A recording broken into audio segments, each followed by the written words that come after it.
Good morning students. Class 10th हमारा chapter चल रहा था सेंट्रल गवर्नमेंट। तो उसमें हमने यहाँ पर ये हमारा टॉपिक चल रहा था जिसमें अब हम इसके स्पेशल पावर पढ़ेंगे।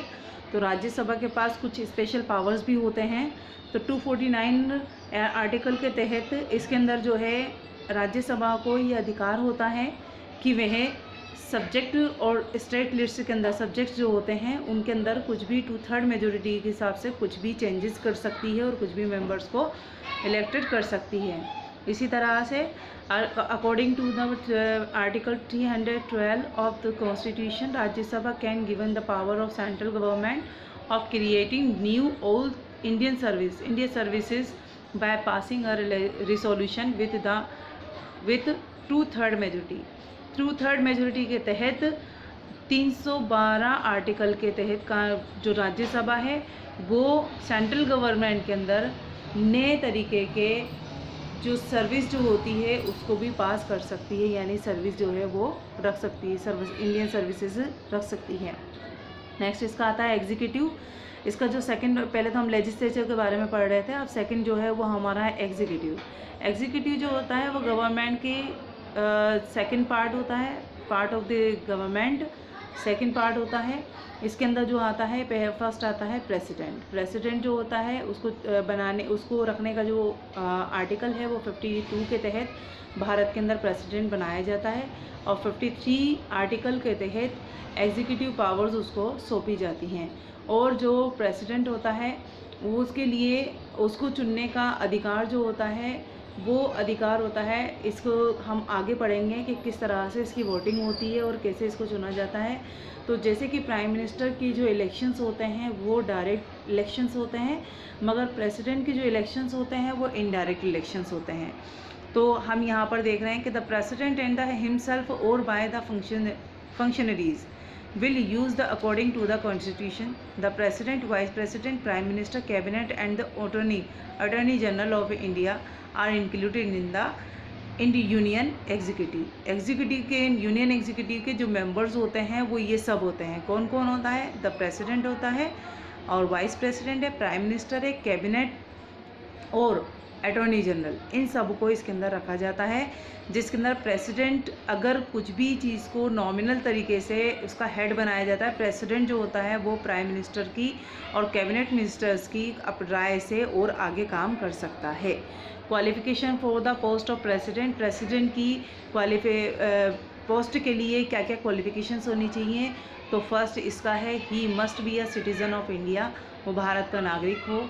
ही had completed 35 years of age और अबव, वह 35 साल या 35 साल से अधिक एज का होना चाहिए। He hold the qualification to become a member of Lok Sabha, और वो सारी योग्यताएं रखता हो जो कि एक लोकसभा मेंबर रखता है। फिर इसके बाद जो है अब इसके अंदर देखा जाता है कि इसके इलेक्शंस कैसे होते हैं। तो the method of the indirect election, इसका जो इलेक्शन है वो इनडायरेक्ट होता है, इनडायरेक्ट इलेक्शंस होते हैं जिसके अंदर adopted for the presidential elections and this elections is held on the basis of single transferable vote method. इसको सिंगल ट्रांसफरेबल वोट मेथड के तौर पर इसके अंदर जो है इलेक्शंस किए जाते हैं। जैसे कि इनडायरेक्ट इलेक्शंस के अंदर elected member of both the house of parliament, parliament के जो मेंबर्स होते हैं दोनों पार्लियामेंट्स के जो मेंबर हाउसेस जो होते हैं उनके जो मेंबर्स होते हैं वो इस मेंबर वही इसको चुनते हैं। Elected members of the state assemblies included are in member of the assemblies of union territories, और इसके जो मेंबर चुनने का जो अधिकार होता है उसके अंदर स्टेट असेंबलीज़ के मेंबर्स को भी रखा जाता है। और 17 कॉन्स्टिट्यूशन अमेंडमेंट के तौर पर 1992 के अंदर ये अमेंडमेंट जो किया गया था उसके तहत इन लोगों को यूनियन टेरिटोरीज़ के लोगों को भी असेंबलीज़ को भी इसके अंदर शामिल किया जाता है। सिंगल ट्रांसफरेबल वोट सिस्टम होता क्या है? जैसा कि मैंने आप लोगों को बताया था कि इसके अंदर एक फॉर्मूला होता है, वो फॉर्मूला होता है maximum quota is equals to valid votes polled divide by number of candidates to be election and divide by 1000। इसके तौर पर इलेक्शंस किए जाते हैं और पोलिंग इन द इलेक्शंस किए जाते हैं और उसके तौर पर चुना जाता है कि प्रेसिडेंट किसको बनाया जाएगा। मेथड ऑफ डिपोजिशन इम्पीचमेंट, जैसा कि इम्पीचमेंट कहते हैं महाभियोग को, कि कोई भी जो मेथड है, किसी भी मेथड से जो प्रेसिडेंट होता है उसको अपने पोस्ट से नहीं हटाया जा सकता, बट उसको कब हटाया जा सकता है? इम्पीचमेंट के तौर पर। डिपोजिशन इम्पीचमेंट यानी महाभियोग लगाकर, अगर जैसे जो भी both houses of parliament members वो चाहें तो देन वो महाभियोग लगाकर और उसकी जो प्रोसेस है उसको कंप्लीट करने के बाद उसको 14 दिन के अंदर उसका फ़ैसला लिया जाता है कॉन्स्टिट्यूशन के तहत, और आर्टिकल 61 के अंदर इस जो है महाभियोग की प्रक्रिया रखी गई है।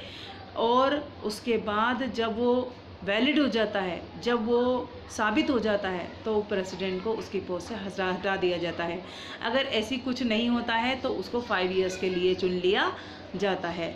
नेक्स्ट इसका आपका आता है power and function of the president.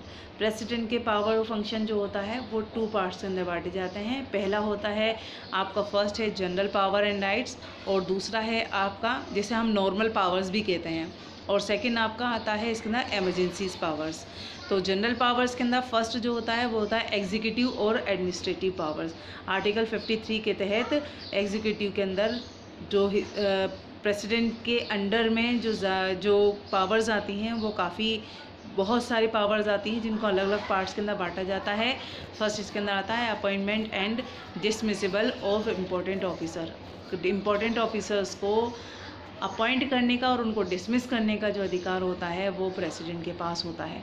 Council of minister को चुनने का, काउंसिल ऑफ मिनिस्टर्स की एडवाइस के तौर पर प्राइम मिनिस्टर को, गवर्नर और स्टेट जजेस, सुप्रीम कोर्ट के जजेस, हाई कोर्ट के जजेस और general chairman, members of union public service commissions, ambassadors in foreign countries, इन सबको चुनने का जो अधिकार होता है वो सब प्रेसिडेंट के पास होता है। पावर फॉर गवर्नेंस, और गवर्नमेंट को चलाने का जो काम होता है, पार्लियामेंट के जो हाउसेस के अंदर जो काम होते हैं उनको चलाने का जो अधिकार होता है वो भी किसके पास होता है? प्रेसिडेंट के पास होता है। And next power in foreign affairs, foreign affairs से रिलेटेड जो है उसके अधिकार जो है वो भी प्रेसिडेंट के पास होते हैं। मिलिट्री पावर्स भी, कुछ मिलिट्री पावर्स भी जो होते हैं वो किसके पास होते हैं? प्रेसिडेंट के पास होते हैं, क्योंकि मिलिट्री पावर्स जो होते हैं वो मिलिट्री जो होती है वो पूरी प्रेसिडेंट के अंडर में आती है। नेक्स्ट इसका आता है लेजिस्लेटिव पावर। लेजिस्लेटिव पावर भी जो है अलग अलग पार्ट्स के अंदर बांटे जाते हैं। फर्स्ट है लेजिस्लेटिव एडमिनिस्ट्रेशन। तो लेजिस्लेटिव एडमिनिस्ट्रेशन को चलाने का जो अधिकार होता है वो प्रेसिडेंट का होता है, और ये प्रेसिडेंट जो है जो भी वर्क करता है वो सब प्राइम मिनिस्टर की एडवाइस से करता है। पावर ऑफ नॉमिनेशन, नॉमिनेशन करने का जो अधिकार होता है वो भी प्रेसिडेंट को होता है। जैसे कि राज्यसभा के अंदर आप लोगों को मैंने बताया था कि 12 मेंबर्स को नॉमिनेट किया जाता है, तो वो अधिकार भी जो है वो किसके पास होता है? प्रेसिडेंट के पास होता है। नेक्स्ट इसका आता है use of word power on a bill, और कोई सा भी बिल जो है उसको अप्रूव करने के लिए प्रेसिडेंट के पास फुल पावर होती है। पार्लियामेंट के थ्रू जो भी ऑर्डिनेंस पास कर दिया जाता है या फिर विचार विमर्श के लिए प्रेसिडेंट के पास भेजा जाता है तो उसको राइट होता है कि वो इसको एक्सेप्ट करे या फिर उसको सेकंड टाइम के लिए वापस से उनको लौटा सकता है कि आप इसके ऊपर दोबारा से विचार कर सकते हैं। पावर ऑफ इश्यूइंग ऑर्डिनेंस, और ऑर्डिनेंस पास करने का अधिकार भी जो होता है वो प्रेसिडेंट के पास होता है।